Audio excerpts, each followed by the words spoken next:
everybody. If you're tuning in live, please tell us in the comments and say hi. I know we didn't publicize or invite a lot to this episode because it's been a whirlwind couple of weeks, but I think there might be a few people here. So if you are, please say hi. But we are welcome to another live episode of Automation Ladies. I am actually here in my new home office, I guess, / guest room, because there was no internet at my office building today.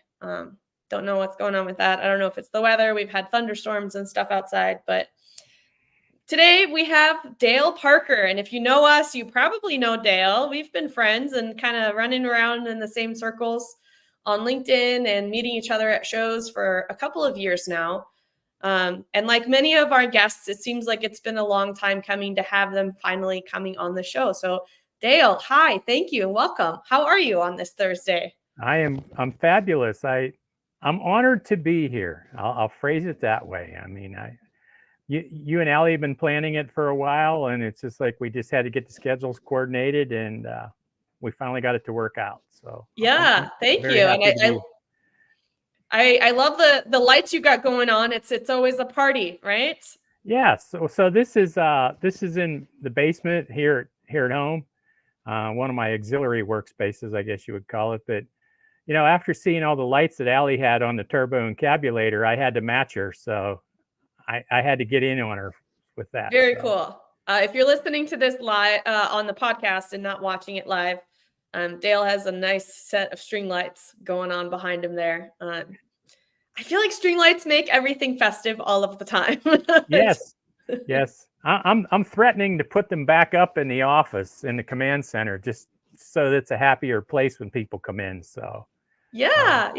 Well, aren't you? I mean, it's so nice to be able to have the flexibility to work, like you said, auxiliary workspaces.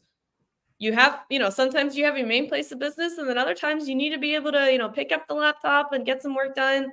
And some other times in other places. And I love that about kind of the work, the way that we work today, although it's probably still not perfect, having that, flexibility to get stuff done from different places is pretty cool. How much time would you say you spend now in the command center, auxiliary workspaces versus out on the dirt? I know your role has been changing at Keystone Gas Services into more of a mentoring management position, right? Right. So it's been evolving a lot over the last few months. I was running the big compressor project. And after I got done with that, since I'm in charge of the panel shop and assisting Carol and Ashley with the purchasing and material procurement, you can't run the shop from 6 hours away. I mean, It's just not practical. It doesn't work out. And you're trying to teach your young team members how to do things, and you're not there to guide them when they have questions. And after the holidays, Jim and the chief, Jim and Chris and I sat down and we chatted and okay, I got to be in the office shop more in order to be able to help the team in a better way. So we've made a decision. Our favorite Canadian import, Edward Diaz, he's running the automation team in the field service side.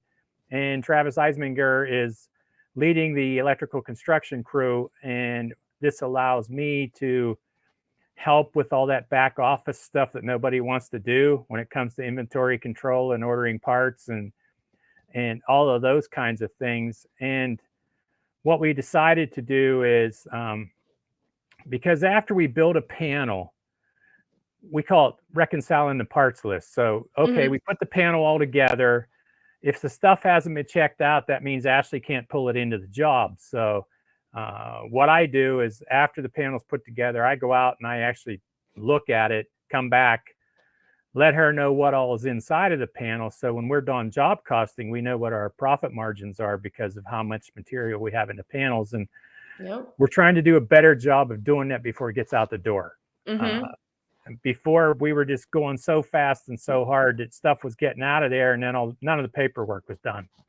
And then I was out there with it, so then that just piled up. So we decided after the first of the year we had to make some changes for the betterment of the team, and as we get bigger. Yeah, you have to have more systems and documentation and things like that when you scale. If you have to you get other people to do some of the jobs, right?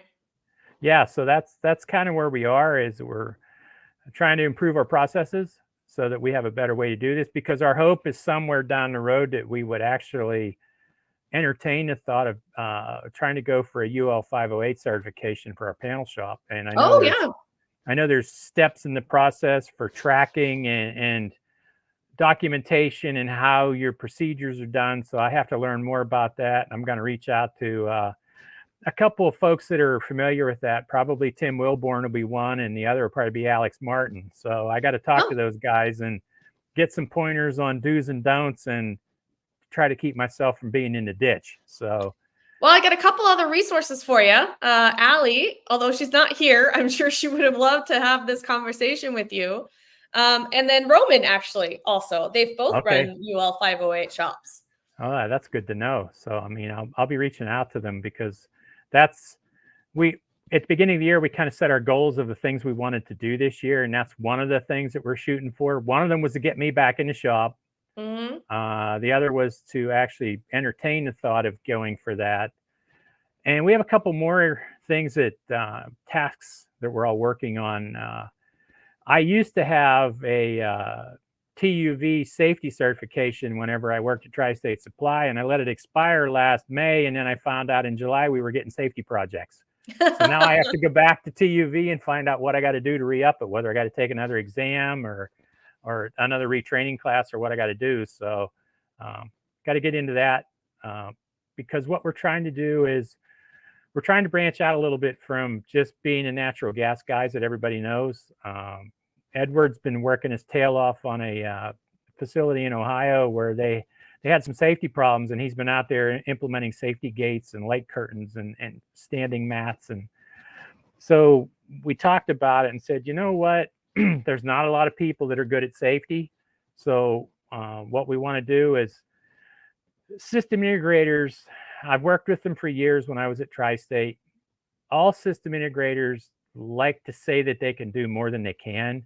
Mm-hmm. And we don't want to be those guys. So we want to pick 2 or 3 genres, be good at them, and be known for them. Yeah. Because you get guys that, oh, I can do steel, I can do chemical, I can do food processing, I can do all this. And unless you've got a pretty wide span of team, a small organization can't be good at all those things. There's just no way.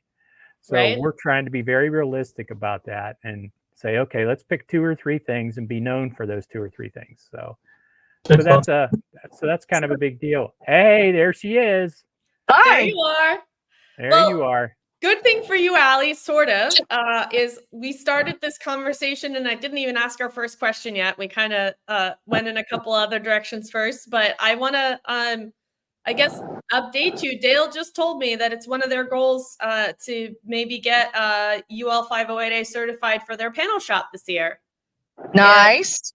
And he was talking about having a few resources to reach out to for advice or questions or anything. And obviously I kind of threw your name out there, as well as Roman Peach, the CEO of Quotebeam. He used to run the panel shop over at the Festo in Livermore. And then we have a few more people, that have joined the comments. Frank Oetlinger, so he's the owner of a company called Control Dynamics. They make angle lock systems, which are we're gonna be talking more about that. I'm gonna go visit his facility. We're gonna see him at Automate, just because it's really cool. He's engineered aluminum profiles that are stronger or as strong as structural steel. And it's something that I think everybody should know about, if not use, but they should at least know about it. And we're going to be working on, getting the word out there, gotten some samples out to some people, but he's up in Wisconsin. Yes. Milwaukee area, I think. And then Megan is here. Megan Zimba. Hey, thanks for joining us. She loves Dale. Hey, everyone. Thanks for inviting me, Nikki. I love Dale. So, Dale, you've been... Oh, Allie says, please tell me you're not driving right now. So I'm not driving. Here's my driver. So there's a driver. That's a good idea. Yeah. And she's also she's from Wisconsin. Is it Beloit, Wisconsin, right, Megan? That's where Megan's and at. I actually just introduced Frank's organization to Ian Stork, who is also in Beloit, and somebody that I got to know because of Megan. So this networking thing on LinkedIn, I mean, it is real. We met on LinkedIn. We met Dale on LinkedIn, and then we met him in person, and we've done business together. And it's really great to be able to kind of marry these online interactions, and you can really find people and companies that you can trust and do business with this way. Well, I know it's a little crazy to do it on social media, but we're real people with real businesses. well, and QuoteBeam's one of our go-to vendors now. I mean, Yay. when we have something that's maybe a little bit difficult to find, I reach out to the team and they always find it for me. And then there's been times where I've bought things other places and flipped it back to Nick to have him look at it, and you guys come in with a way better price. So guess what? The order's going your way. I mean, that's just how it goes. Fabulous. Yeah, it's been great. We love working with people. Same thing, kind of. And Dale, I hope you see the same thing. But we're not good at everything, right? And we're not the choice for everything. But what we can do and what we do it well, or we try to do it really well, and support our customers. But yeah, Dale was making a point that especially small integrators, they often want to say they're good at everything and that they can do everything. But they want to focus on a few specific things that they're very good at. And from my experience, especially dealing with residential contractors, I don't trust a GC that says they're good at everything. Or anybody like a tradesman, if they say, oh yeah, I can do it all. I'm like, give me your top 3 trades. Give me your top 3 specialties, because if you can't narrow down what you're really good at, then you're probably not good at anything. If you can narrow down 3 that you're really good at and tell me that you have great subs for the rest of them, I'll believe you. Yeah. So Allie, you notice I had to put the lights up here, because of the turbo encabulator. It looks very turbo. I had to measure up. So I love it. What is that? Are those Christmas lights?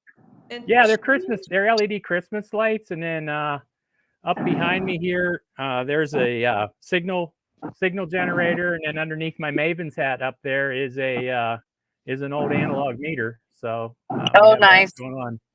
And if you notice, there's a hook over my shoulder that's empty, and it doesn't have the PCE hat on it yet. Oh, because I'm gonna get you the yellow one. It's coming, I promise you.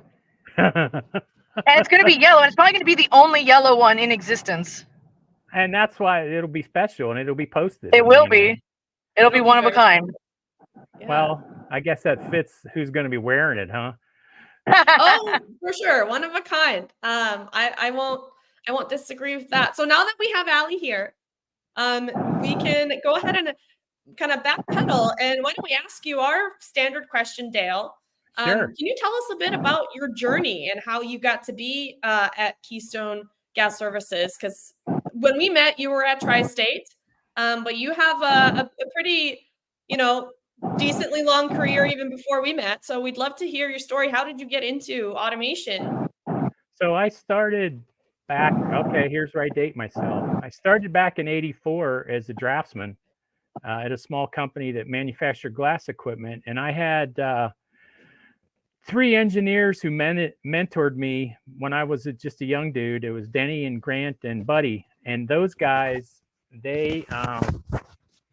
I was the CAD operator when I started there. And they taught me hydraulics. They taught me how to program. And then they gave me small projects and let me work into bigger ones. And that's how I started way back then, was having somebody that trusted that I was going to be able to do it, and got into this, the equipment startups and things like that. So, I mean, over the years, I've worked for several equipment builders. I've worked for system integrators. I was plant engineer in a steel mill. I've worked in the gas and oil a couple different times now. And what happened is when I went to go to Tri-State, it would be about 10 years ago now. I was a longtime customer of Tri-State, buying all the automation, PLCs, HMIs, and things. And they always told me, if we ever have a chance for a specialist job that opens up somewhere near you, we're going to call you. And they did. So I used to use it, and it sounded corny to customers, but I told them I spent 29 years getting ready for that job Yeah.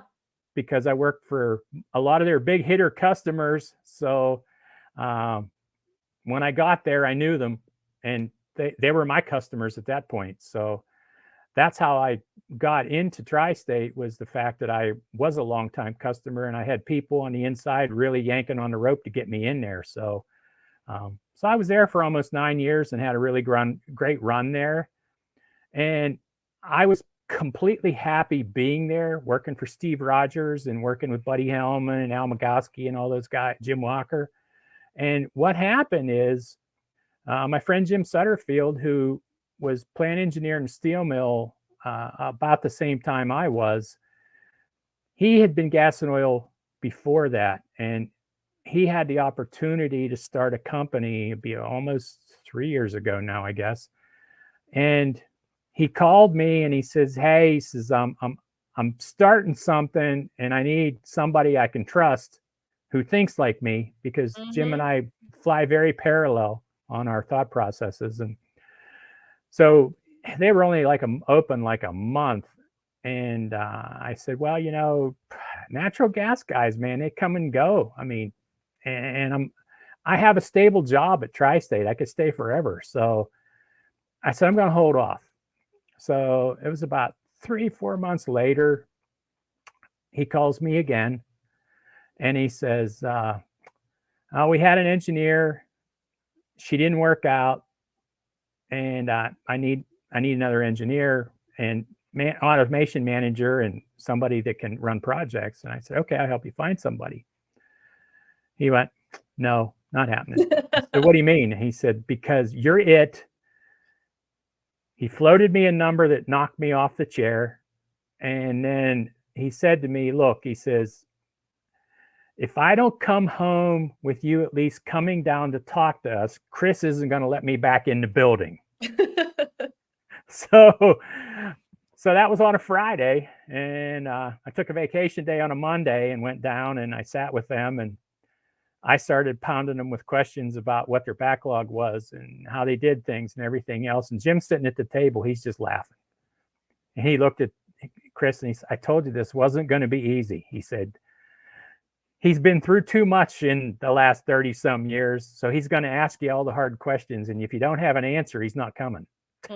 So that's been a year and a half now that I got there. And I have people at Tri-State were in shock because I had the specialist job, which is the hardest job to get.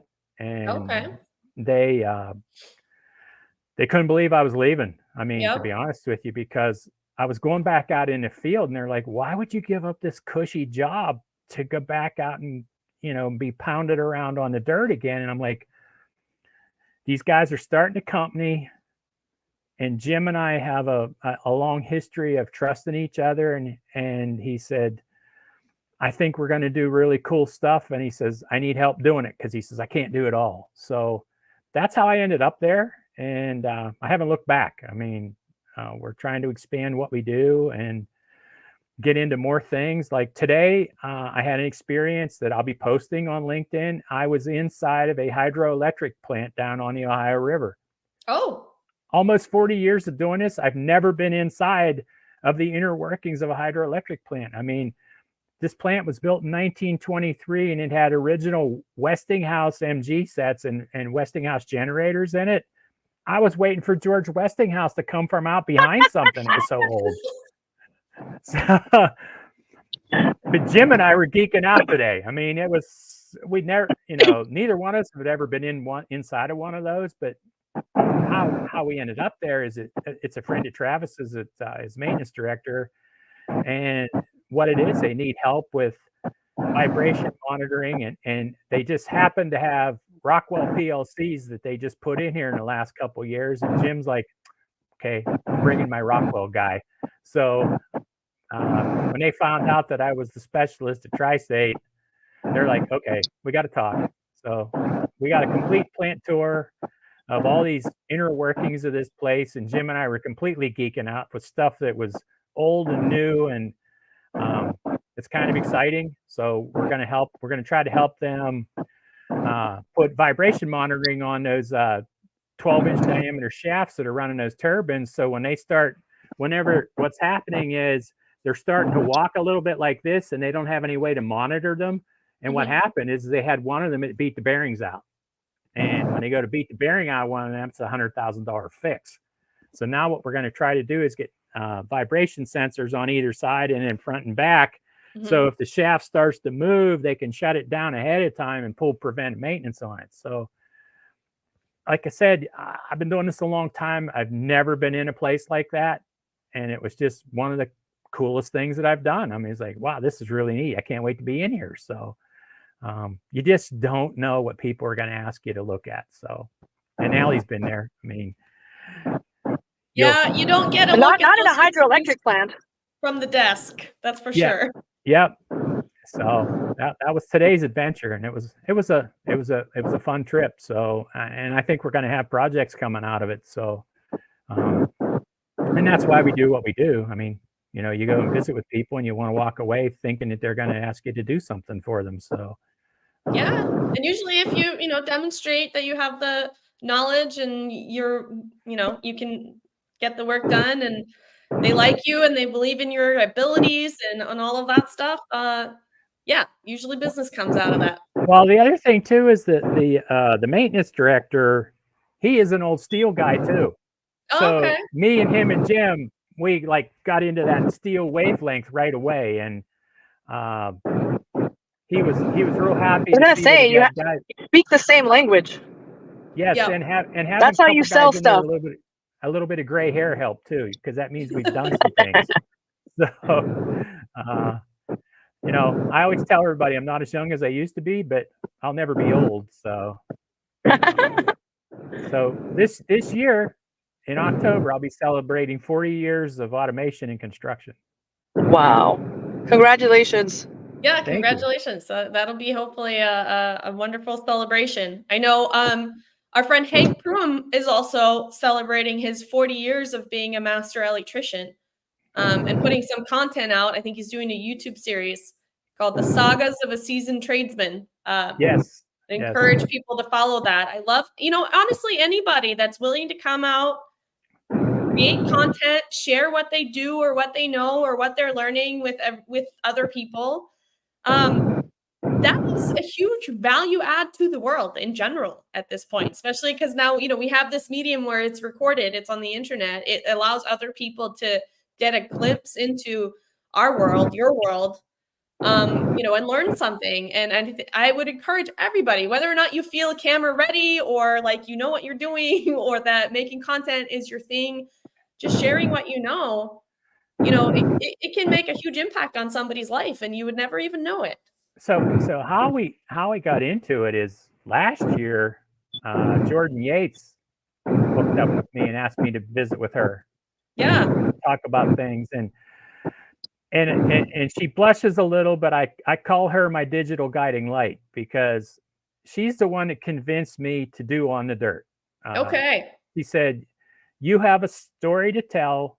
It's an interesting story." And she said, you're giving people a glimpse to what you guys do out there that nobody else would ever see and put out there. And so I told her, I said, I'm not really wanting to be the one in front of the camera. And she said, "Nope, you don't have to be." She said, "Walk around the site, turn the camera on, the video, and just start talking."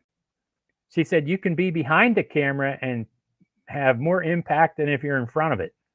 So I thank her for making me not afraid. And that's part of what the fun part of that was, that she said, "You're from a generation older than everyone else." And she said, "And you're actually trying to be comfortable doing this."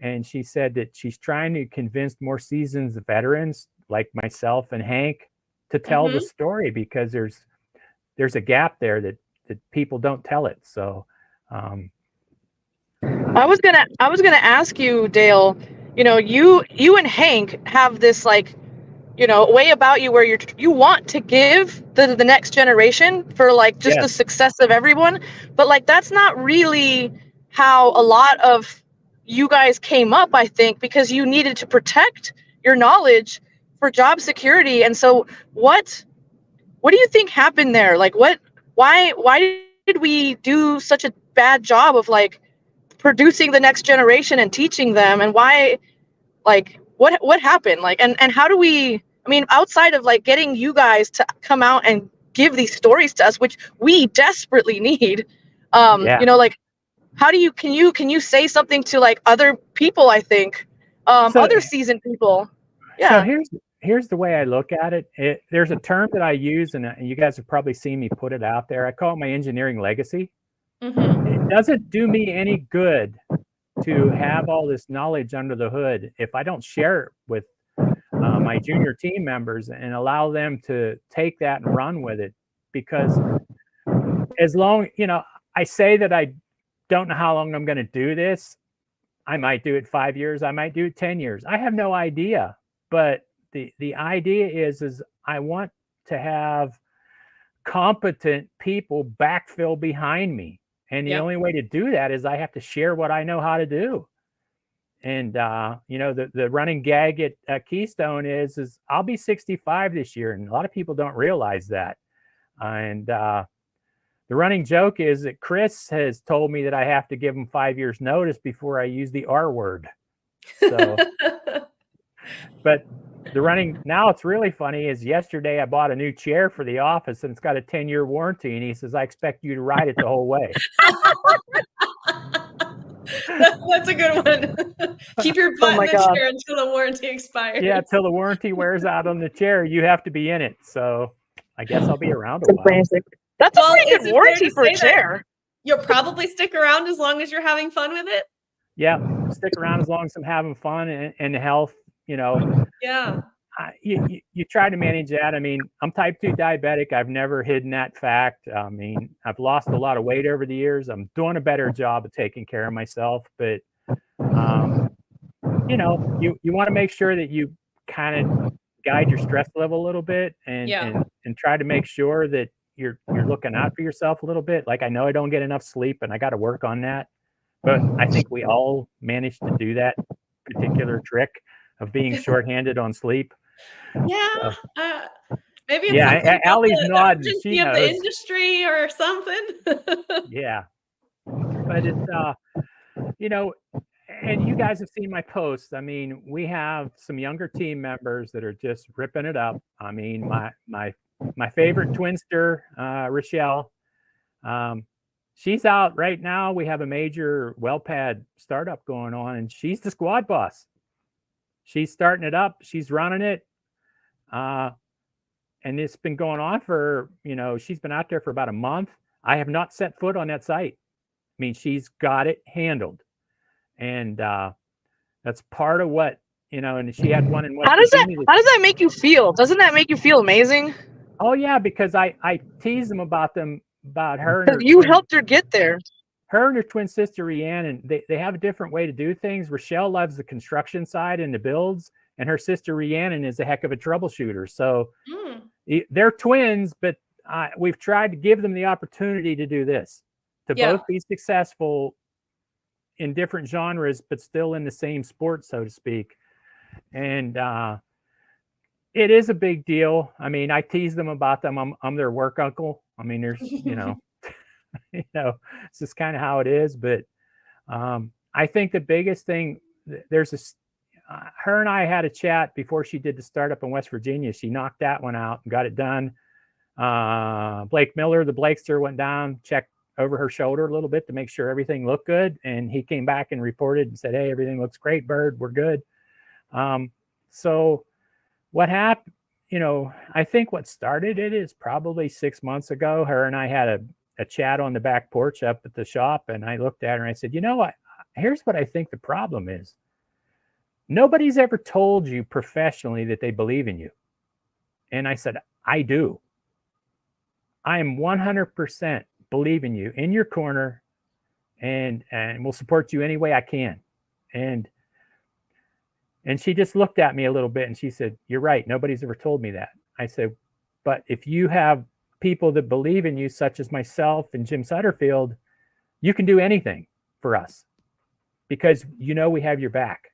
So that's part of it. Is older generations suck at giving the younger generation the opportunity and also the belief to be able to jump in and do things, because they're always afraid somebody's looking over their shoulder. Yeah. And then I don't know if it's, kind of the scrutiny of social media or things, but I know it's hard to imagine doing the job and not doing it perfectly. Well, we're all, Allie knows, I mean, we're in a sport that's never perfect. Right? We get it as good as we can, but it's never perfect. That was my issue with ChatGPT trying to say that everything I do is seamless, because I'm like, there is seams all over this. Yeah. And the thing is too, customers, the first couple rounds of me, Edward and I chatted about it, and I said, look, we need to have Rochelle be able to do what she does and have our support, but the people on the site need to know, for the automation side, she's who's going to be there. Yeah.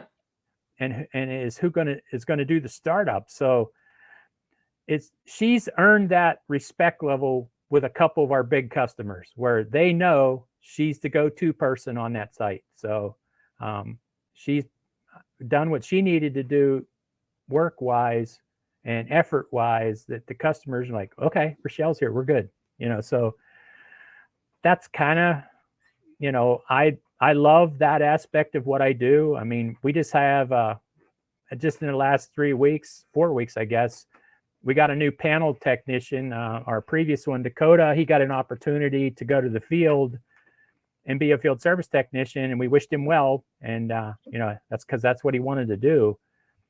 But we brought in a young kid, and it's funny because it's actually Jim's stepson, and he had no knowledge at all about what we do. And he's a very, very good line cook. And he said to Jim one night at home, he says, I'm never going to make any money being a cook. Nope. So Jim said, well, why don't you come down and hang out at the shop, see if you're interested. So he came down, he was hanging out with the guys a little bit and learning some things. And he says, yeah, I think I want to do this. So Chris has been with us now for about a month, and I've got him to where he can read drawings now. He can wire panels. He asks really great questions when he doesn't understand. And there's certain parts of how the circuits work on some of our stuff he actually understands better than some of our senior technicians at this point. And he's only been there a month. Wow. And somebody said to me one day, well, maybe that's because, I mean, yeah, he has the want to and the skills, but they said also that maybe because I'm a patient teacher, maybe. Probably a little bit of both. You have to have a willing student that can learn, but then, people's teaching styles are also different. Yeah. But not everybody that knows how to do can also teach well. No, and patience is the big part of that. Yeah. Because there are really smart people with no patience, and they just make the learning experience like very negative for others because they don't have patience.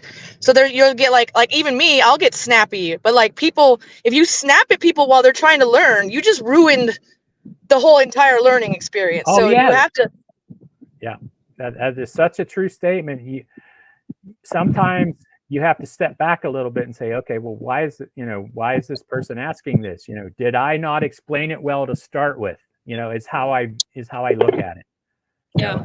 I did a lousy job of explaining, so let's go back and do this again. And when I was in the steel mill, I used to get all the summer interns. I mean, years ago.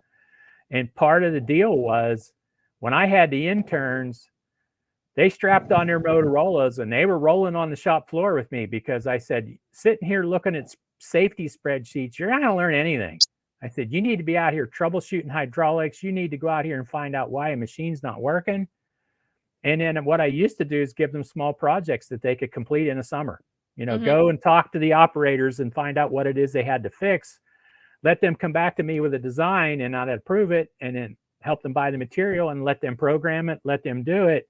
So when they walked out of there, they knew how to do something at the end of their internship. And I was very proud of my interns. I had two really good ones. One was Andy, and Andy became an electromechanical engineer, and he's working for Core Furnace now. He's been there several years now. He's one of their senior guys.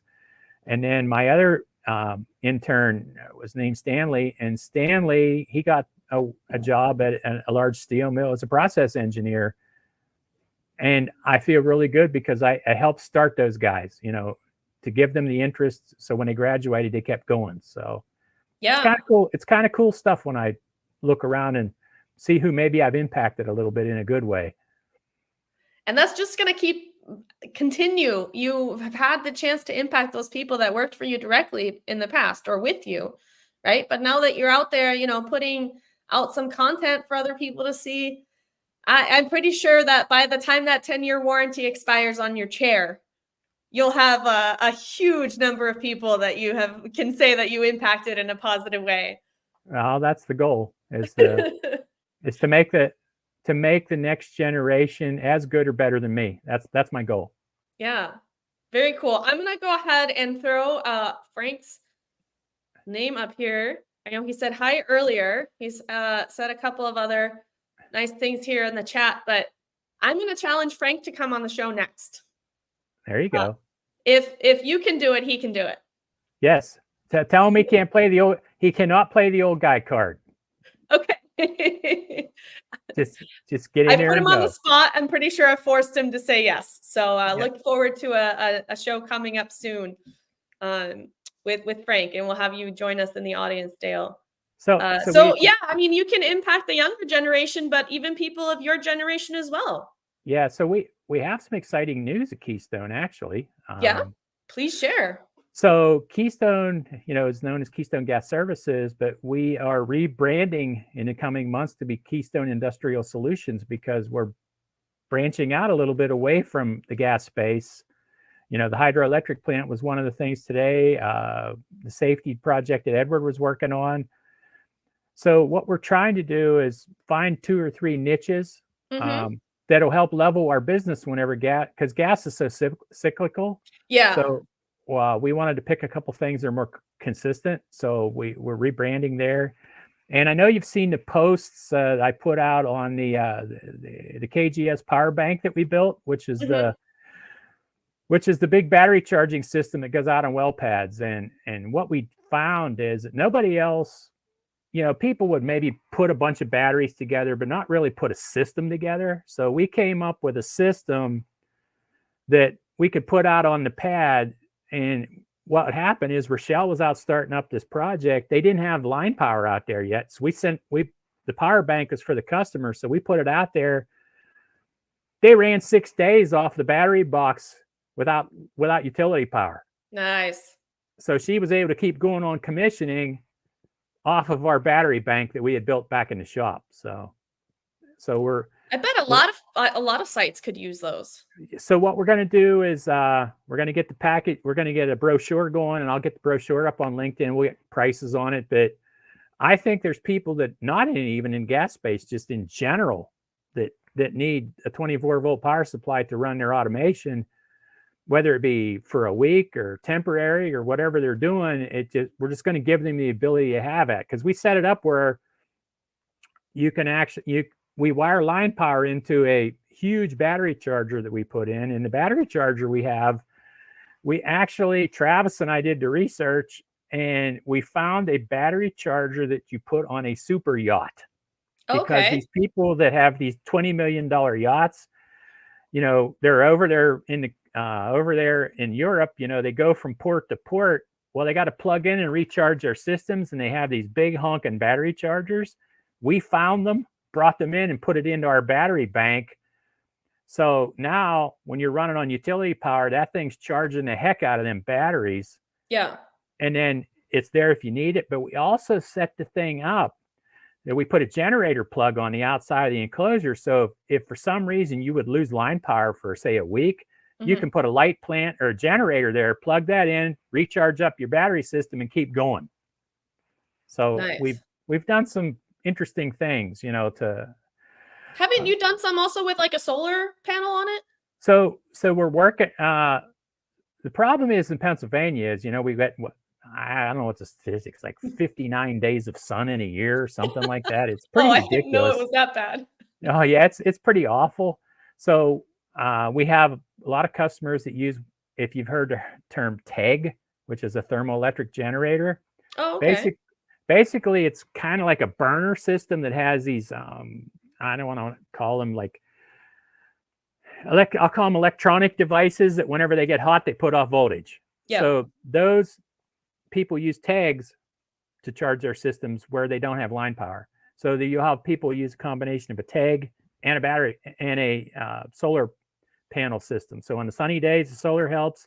If not, then the tag's running it. So we're working on those kinds of things.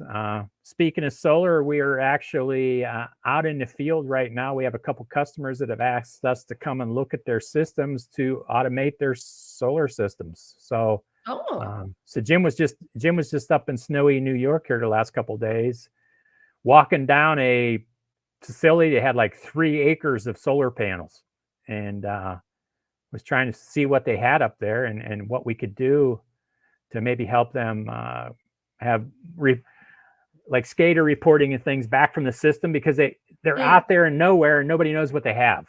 So yeah, so I was about to say, what type of automation applies to that sort of application? So they have the inverters and things that control the panels themselves, but the problem is there's no front end automation with like a PLC or something on it that's capturing that data and recording it and putting it out where people can use it. So, so that's kind of what we've been working on. Is that Jim and Blake and Edward, they've been working their tails off because we now have our SCADA system that we have not named yet, but we've tied it into a couple of our well pad customers to see how it works, and it's working well because they want to get the reporting back, to the people that do the custody transfer and the money and all that. So we're working on our SCADA system to do that. The front end of the SCADA is going to be ignition. And we have some help from a gentleman who's a professor at a local university, is like a SCADA expert. So he's helping us with that. And part of it's kind of weird in my mind because I've stepped back from all the programming. I mean, I hear in the room what's going on, but at the same time, I also know for the good of the team, I don't need to touch any of it. I need to stay away and let them do it. Keep your fingers out. Yeah. So it's really hard to be hands off after all these years. I'm not going to be afraid to say that, but it's part of what we need to do as a group is for me not to get bogged down on that stuff. So yeah, I struggle with that same thing. And I'm pretty sure Allie does too, because we're both in the process of trying to delegate more things to other people. Yes. And it is harder to do. You have to work at it. I'll be honest. You really have to work on it. And it's but the end game for the company is better, right? Because of the fact of you've kind of taken whatever 20% of yourself and said, okay, this person is going to do this now, and you got to let them do it. That's the key thing is people micromanage. I'm not that guy. Like if you tell me you can do it and I've just given you the task, unless you come back to me and say I need help, I'm not going to bother you. I mean, because that's the only way you grow. So yeah, and for me, it's more like I need people to be able to ask questions. Though, if they don't let's say, get my instructions the first time around, then come back and ask questions. And like you said about your new technician, at least he's good about asking the questions when he needs the help. Yeah. So you guys know about me being the girl dad. Yeah. I mean, So that's one of the things that I think we discussed when we first had a call. So I have an update about your daughter. I have a super exciting update on that. Oh yeah. And that is this past Monday, she started back at Ohio University where she did all of her graduate training and her PhD and everything. She has now accepted the position there as the assistant research lab professor. Nice. And what she does is smart cookie. Yep. Yeah. You got a PhD in nuclear physics. You better have a little bit going on. So, hard to fake that. What happened is that she helps all of the grad students and researchers. She runs the lab now to help them do their projects and for their projects to be successful. So it's what she wants to do. She doesn't want to be in front of the class. She never has. She always likes being in the lab with the technicians. Maybe that's because we're related. I'm thinking that might have a little to do with it. What school was that? Ohio University in Athens, Ohio. It's about a 20,000 person school. I mean, it's fairly good size, and they have their own nuclear lab facility there. So it's kind of cool. But the thing is her boss, he's been guiding her kind of like her Obi-Wan Kenobi, because he had her take a job at MIT for 2 years in their lab, and then she's been down at Texas A&M the last 4. All along, he knew he wanted to bring her home. Yeah. So, but he wanted her to go out and get experiences other places before she came back. So, he wrote a job description here about 2 months ago that was completely tailored to. She was the only one in the world could apply for it, knowing that that's who he was going to get. So yeah, nice. Well, I think we've seen that, like with you and your current job, me at QuoteBeam, when you are a quality person throughout your career, you meet people that understand your capabilities, your strengths. They will make a job for you, and they won't take no for an answer. If they, like you said, Jim came to you and he needed someone that he could trust, someone that he knows will do the job, someone that knows that you guys can kind of think on the same wavelength.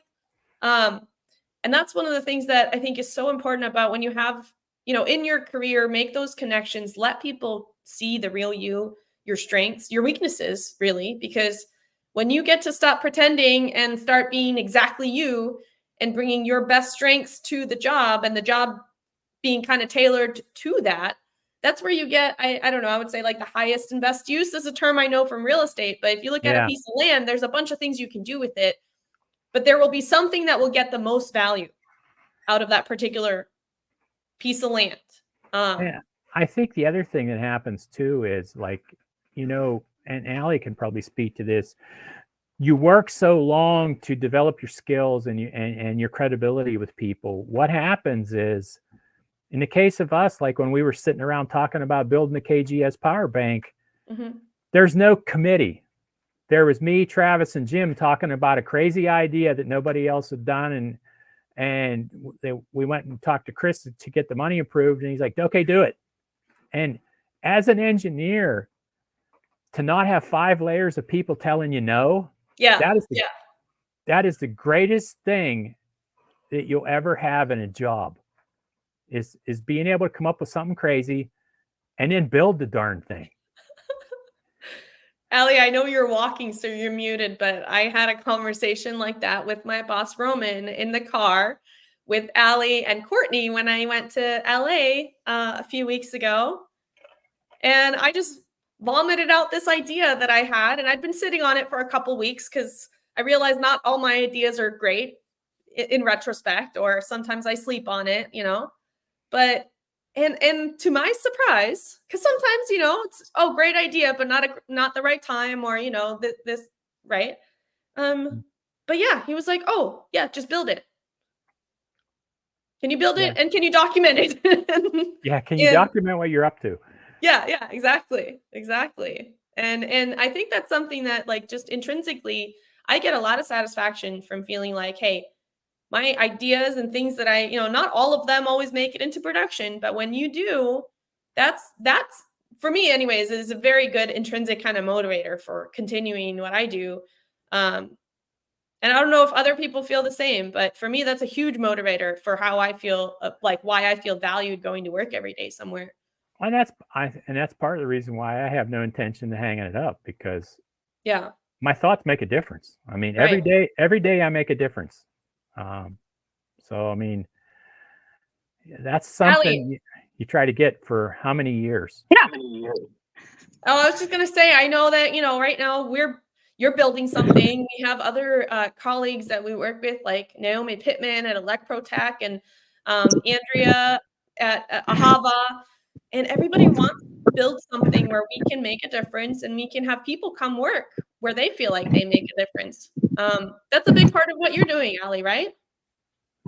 Yeah, and so some of the stuff I was hearing Dale talk about, especially like seeing what happens when you step away, that has been the hardest thing to like delegate all the stuff that I know. But even, by the way, right now I'm in Hawaii, where I grew up in Kona. And what I was gonna say is, what was I gonna say? I don't remember. Hold on. I left you. Watching emails of running the business without me, and it's just the coolest thing in the world to have this thing just run itself. Because for a long time it was just really hard to let go and to give all the really hard stuff away to someone else so that I could be a business owner. And so it's one of the most rewarding things I've ever seen, is to try to build something like that and then just let it go and then watch the people do it. Yeah. Pretty amazing. Like I'm high from it. Like and the thing is, you have a pretty cool crew. I mean, there's no way around it. Well, yeah, and Allie, I tend to, all the cool people like me. She's also hired some people that other businesses were not giving a chance to. And I think sometimes, and they turn out really well. Yeah. And like, I don't know about everybody that you guys have over there at Keystone. Like, how did you find the Twinsters? And now you have, a line cook as somebody doing great as a panel technician. But one of the takeaways we had from Alex Marcy's episode, he's the CEO of Corso Systems, which, by the way, if you guys ever need any extra ignition resources, he has a great team, and they specialize in ignition. They're very flexible and great to work with. But he found a lot of his talent outside of the traditional engineering sort of pipeline places, specifically because he also really wanted to make sure to build a diverse team at his company, people from different backgrounds and things like that. And so he was going to, I think it was, I don't remember, like a nonprofit where people were there to kind of make a difference. And he recruited a couple people to come into our, industry from there.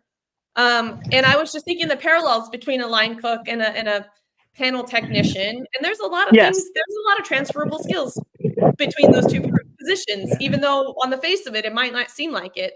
But a line cook really is somebody that assembles the recipes created by a chef. And there's a lot of processes, and there's a lot of competing priorities in the kitchen. And it's a hot environment with a lot of time pressure. So I'm sure, if people are lacking workforce, I hear this a lot. People don't want to work. People don't want to take these jobs. I'm sure you have, you can have some tips, Dale, for those people that feel like there's nobody out there to do these jobs. I think one of the sayings that Jim uses a lot is we will hire you on skills, but we will ask you to leave upon attitude. And so we try to pick the people with the right skill set, and maybe almost the right skill set, and then teach them how we want to do it. And we have found that works pretty well. I mean, you can have somebody that maybe is not quite as experienced, but they have the right attitude to want to be. And that's 50% of the battle, is having somebody that shows up and wants to do it. So we go through that kind of vetting process to say, all right, who is the person that is wanting to learn this? Who's the person that we can slot over here? So we're always moving the chess pieces to get into the right place. Like I said, I know my role's changed like 4 times in the last year and a half, just because of what we need. And well, that's kind of the reality of like working early on in a business, right? You have to be flexible. Mm-hmm. Yeah, that is so true. And the running joke is that our owner, Chris, if you go to him and you say to him, hey, I think we need this for the shop, or we need to do this or that, it's 2 things that he asks. Does it make the job go quicker and safer? And if you got those 2 things, 99% of the time, he can squeeze it into the budget. I mean, and I've told him to his face, he's the best owner I've ever worked for. He really is. And, you know, doing it this long, you know, that says something. So Yeah, it sure does. it means a Well, lot. time flies when you're having fun. We're at about 55 minutes. So I think we can, let me, Is there any Allie's, questions anybody kicked out, or? we didn't have any questions. No, we had some comments. And now that they're out of context, it's hard to tell. Stephen Rogers, thanks for joining us, man. He says this is awesome. I'm not sure exactly what part of the episode he was referring to. I would say all of it. Megan also, yay, she loves this. But we don't have any specific questions. If anybody wants to ask Dale a question, now is your chance. Throw that in the comments. So the funny thing is, you know, that anytime that Megan feels like she's a little bit off of her game or whatever, all she has to do is text me and I'll send her a box of maple bacons and she'll be okay. That'll do it. Yep, that'll do it. I was about to say, when I put out the episode on LinkedIn, I was, as usual, in a hurry, and I didn't have a whole lot of time. And so I just put up in the description, who's bringing the maple bacon donuts? Because Edward and I had them last Friday, so yeah. And then our marketing person, Emily Merritt, by the way, I've made an introduction for her already today and one last week because she is fantastic. She is a LinkedIn expert. We met her 2 years ago at Automate, I think, or no, Automate last year. It must have been last year. But she comes from outside of our industry, but she's been working in it for over a year now. And she is just one of those people, like, we knew right off the bat, we had dinner with her, that she could pick things up quickly. She understood what we were doing. She's incredibly smart, high energy person. That's just great to work with. I want to give her a shout out. Her company is called Clear Lead Marketing. She's on LinkedIn. But yeah, she asked me, she says, hey, for the newsletter, any other details about this interview with Dale other than who's bringing the donuts? I have a reputation to hold up. Yeah. And I said, you know what? I was like, I don't even know what to put in the description other than just put that we're talking to Dale. I was like, everybody knows. Yeah, you know, and I think last year going to Automate was a great experience, you know, and then organically, you know, Allie and Courtney and I had dinner together out there that one night and just enjoyed each other's company. I mean, it just happened. Yeah, we did the antisocial thing and didn't want to go out and meet with people. We just wanted to like eat Chinese food, like not with other people because we had been talking to people all day. Yeah, and I think that was the night before I came in, or yeah, you weren't there yet. Yeah, I came in really late on like Monday night, or Tuesday. Yeah, and I think you came in right after I left. Yeah, and then we ended up having dinner with Tracy from Trace Automation, Tracy Williams, and Emily. She was with him, and she had, I think, sent me a message on LinkedIn before, and I was like, yeah, I don't know who you are, but we ran into them at the show, and we decided to have dinner. And at first I was like, oh man, this might suck. Like, we've had a really long day. I really don't want to talk to people about business. But then sometimes you just need to be able to spend that time together, not about business, but you really get to know people that way. So we ended up having a great dinner. We didn't talk a whole lot about business other than just different things that we could relate to with one another. And you know what? Lo and behold, maybe about a year later, we are all doing business together. Because when you kind of find those people that you can rely on, you know, you can communicate with, it may not be on your first interaction, but you keep adding value to each other, staying in each other's orbits, offering up what you can when you can, things happen. Well, so the other thing too, you know, kind of a parting thing is, you know, Allie and I have had some side conversations. She told me if I ever wanted to move to the Midwest, I could hang out with her, or out. If I want to go to the Pacific Northwest, she has a place for me to hang out. Well, hey, if you ever do retire, also make sure that you're, you know, semi-retired, right? You can consult with us. Don't go full retire. Yeah, retired. No, I honestly don't see me ever totally hanging it up. The last 3 years have been the best of my long career, and I have no reason to change what I do. So very cool. I don't think I'm going anywhere. But like I said, that if I figure, you know, because everybody knows the big bird doesn't fly, and Allie was trying to figure out a way to get me to Seattle. So we have to work that one out. Maybe I have to take a train. I don't know. Well, hey, there will be plenty of time for road trips at some point, I'm sure. I was about to say a train would work. Yeah. Yeah, that's what I'm thinking. Alrighty. Well, then I guess our last question, you've kind of answered it just throughout the episode, but if you want to reiterate and just condense it a little bit, where can people, if they want to connect with you, find you, follow you, what hashtags should they be following? That's a good question. And then what should we expect to see from you and the Keystone team, other than we know rebrand, certain things like that going forward? So I guess you could skip the last part unless you want to repeat that, but anything else that you have in mind that you want to say? You'll notice on the dirt it's slowing down a little bit, but what I've been doing is having my team members send me things from the field, and I've been posting that. Okay. Mostly I've been doing in the shop, so doing it that way. Hashtag on the dirt, hashtag in the shop. Yes. On LinkedIn. Those are the two to follow. And then if anybody wants to go back to my tri-state days and they want to learn a little bit about Allen Bradley stuff, if you look for hashtag Modernization Mondays. Oh, yeah. For a whole year, I did a series of retrofit stuff for people that have old Allen Bradley products. So, well, this would actually be a good time to announce that we will be doing a bit of a panel discussion next Thursday with Rockwell. They have a new report coming out of the state of smart. I believe it is the 23rd. Well, that would be this weekend. It's coming out sometime in the next few days. And then we're going to be looking at it and we're going to be talking about it on next Thursday's show. So would love to have you at least in the audience, Dale, because I know that's something that you know a whole lot about. I can do that. Absolutely. I'll try to make sure I can get myself in a good spot to do that. And thank you everybody for joining us. This has been a great episode. Allie, her connection dropped. She looked like she was hiking out there in Hawaii. That's what it looked like.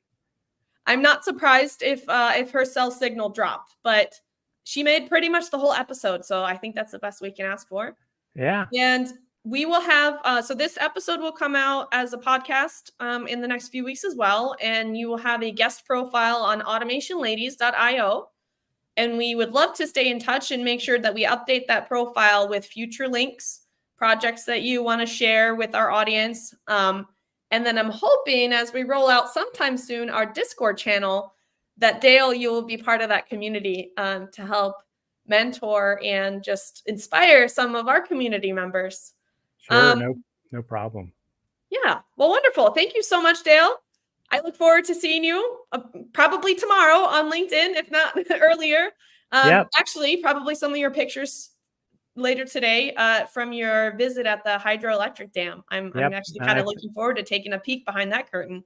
Yeah, because we saw, like I said, we saw things that Jim and I have never seen before. So it was actually a very, very cool visit today, and we hope to do projects with these guys. So very cool. Well, it'll be a lot of fun. With that said, thank you, everybody. Thank you, Dale. We'll see you next week. Thank you so much for joining us. Bye-bye. All right. Thank you. Have a good day. You too. Bye now.